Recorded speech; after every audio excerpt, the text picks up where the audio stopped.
Bismillahirrahmanirrahim. Assalamualaikum warahmatullahi wabarakatuh. Perkenalkan, nama saya Putri Rian Hafsalia, semester 3, mahasiswi Bahasa dan Sastra Arab. Di sini saya akan menyampaikan materi untuk ujian akhir semester mata kuliah Linguistik Bahasa dan Sastra Arab IAIN Syekh Nurjati Cirebon. Dan saya mengambil materi tentang sintaksis. Hope you like it, hope you enjoyed my video. Untuk menghemat waktu, kita memulai pembahasan yang pertama, yaitu definisi sintaksis. Secara etimologis, kata sintaksis berasal dari bahasa Yunani, terdiri dari dua suku kata, san dan tatein. San artinya dengan, tatein artinya menempatkan. Kata ini kemudian diserap oleh bahasa Inggris menjadi syntax, dengan arti ilmu kalimat. Dalam bahasa Indonesia disebut sintaksis, yang juga diduga kuat dikerap dari bahasa Inggris dengan arti cabang linguistik yang mempelajari susunan kalimat dan bagian-bagiannya, atau singkatnya disebut ilmu tata kalimat.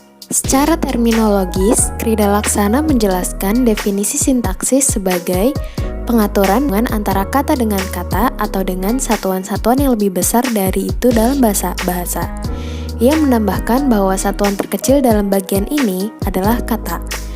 Dalam bahasa Arab, pengaturan antar kata dalam kalimat atau antar kalimat dalam klausa atau wacana merupakan kajian ilmu nahwu. Bahkan, hubungan itu tidak hanya menimbulkan makna gramatikal, tetapi juga mempengaruhi baris atau syakel akhir masing-masing kata yang kemudian disebut dengan i'rab. Namun demikian, perlu diingat bahwa ilmu nahwu lebih luas dari i'rab, dan i'rab hanya bagian dari pembahasan ilmu. Lanjut ke pembahasan selanjutnya, ialah tataran sintaksis. Berbicara tentang tataran sintaksis, berarti kita berbicara tentang jabatan-jabatan kata dalam kalimat. Seperti halnya kita sering mendengar istilah subjek, predikat, objek, kata benda, kata sifat, kata keterangan, kalimat pasif, dan kalimat aktif. Pertanyaan yang muncul kemudian adalah, apakah semua istilah tersebut menempati posisi yang sama? Menurut Venhar membagi tataran sintaksis kepada 3, yaitu fungsi sintaksis, kategori sintaksis, dan peran sintaksis. Poin pertama, fungsi-fungsi sintaksis. Fungsi-fungsi sintaksis dinilai sebagai tataran tertinggi dalam sintaksis. Hal ini mencakup istilah subjek, predikat, objek, dan keterangan. Lalu poin kedua, kategori sintaksis. Kategori sebagai tataran di bawah fungsi-fungsi sintaksis. Hal ini mencakup istilah-istilah kata benda, kata kerja, kata sifat, kata depan, dan lain-lain. Dalam bahasa Arab kita mengenal istilah isim, fi'il, harfu, dan ketiganya disebut dengan aqsamul kalimah. Lalu poin ketiga, peran sintaksis. Peran dinilai sebagai tataran terendah dalam sintaksis ini. Hal ini mencakup istilah-istilah pelaku, penderita, penerima, aktif, pasif. Dalam bahasa Arab, sejauh pengamatan penulis, hal ini tidak ditemukan. Selanjutnya, kita masuk ke pembahasan ketiga, hubungan tataran sintaksis. Menurut Venhar, secara umum struktur sintaksis itu terdiri dari subjek, predikat, objek, dan keterangan, yang kemudian sering disingkat sebagai SPOK. Struktur SPOK merupakan kotak-kotak kosong yang tidak mempunyai arti apa-apa karena kekosongannya. Kotak-kotak kosong tersebut akan diisi oleh sesuatu yang berupa kategori peran. Untuk lebih jelasnya, perhatikan diagram tersebut.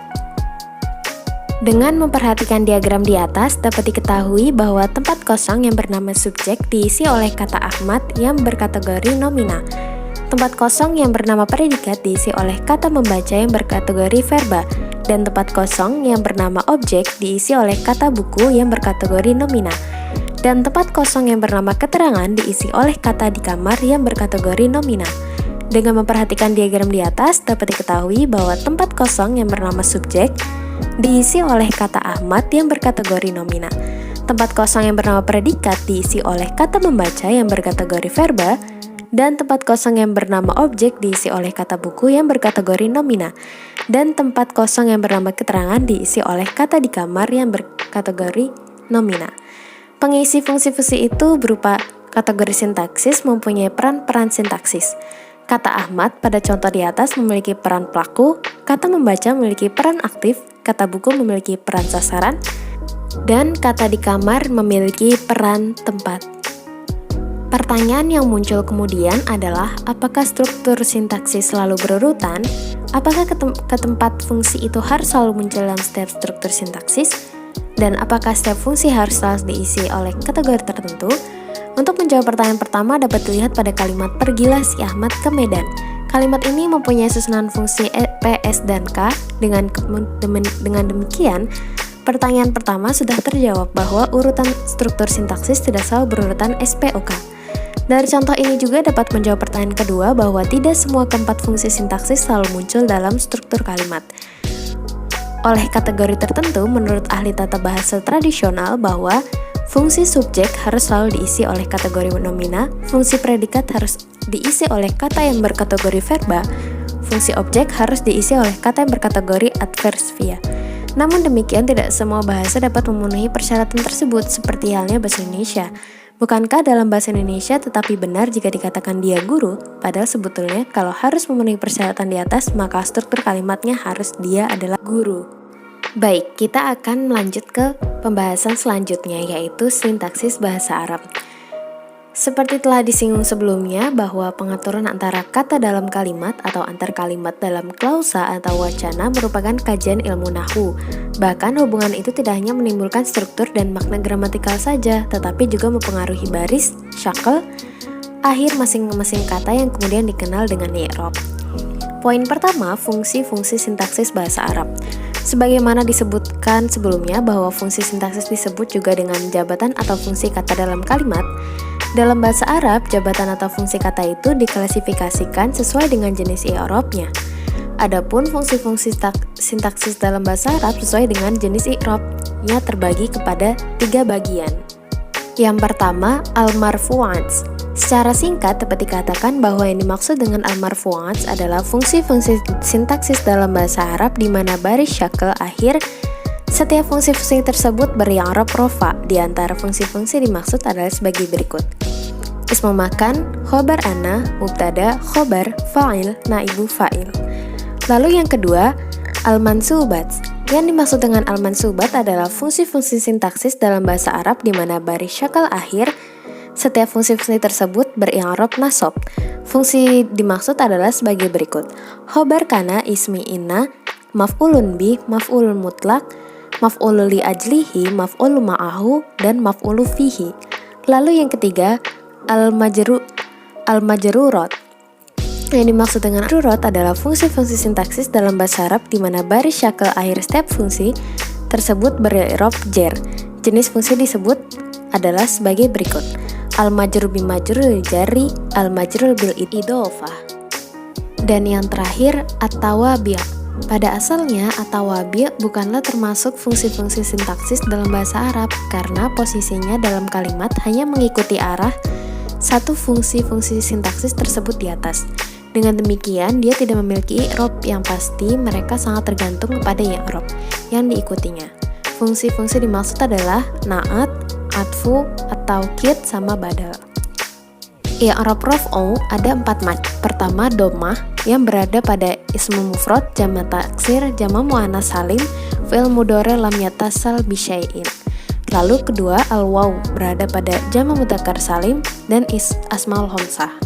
Yang ketiga, alif berada pada contoh ismu tasniyah. 4, nun berada pada contoh af'alu khamsah. Lalu i'rab nasab ada 4 macam. Fathah berada pada ismu mufrad, jamak taksir, alif berada pada asmaul khamsah, kasroh berada pada jamak muannas salim, ya berada pada ismu tasniyah, jamak muannas salim, khasfun nun berada pada af'alu khamsah. Lalu yang i'rab khafat ada 3 macam. Kasroh berada pada ismu mufrad, jamak taksir, jamak muannas salim. Ya berada pada ismu tasniyah, jamak muannas salim, dan asmaul khamsah. Yang terakhir, fathah berada pada contoh sigatu muntahal lil jamu. Baik, sekarang kita masuk pembahasan terakhir. Kategori sintaksis bahasa Arab. Kategori sintaksis bahasa Arab dibagi kepada 3, yaitu ism, fi'il, dan huruf. Ketiganya disebut dengan aqsamul kalimah.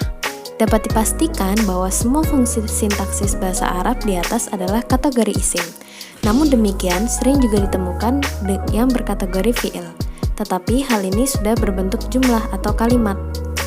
Untuk melihat gambaran tentang jenis-jenis kategori atau nomina, dapat Anda lihat pada lampiran pertama. Dan untuk melihat gambaran umum tentang jenis-jenis kategori atau verba, dapat Anda lihat pada lampiran kedua. Serta jenis-jenis kategori preposisi dapat Anda lihat pada lampiran ketiga. Baik, mungkin ini cukup dari saya. Terima kasih atas perhatiannya dan saya mohon maaf apabila ada kekurangan dan kelebihannya. Akhirul kalam, wassalamualaikum warahmatullahi wabarakatuh.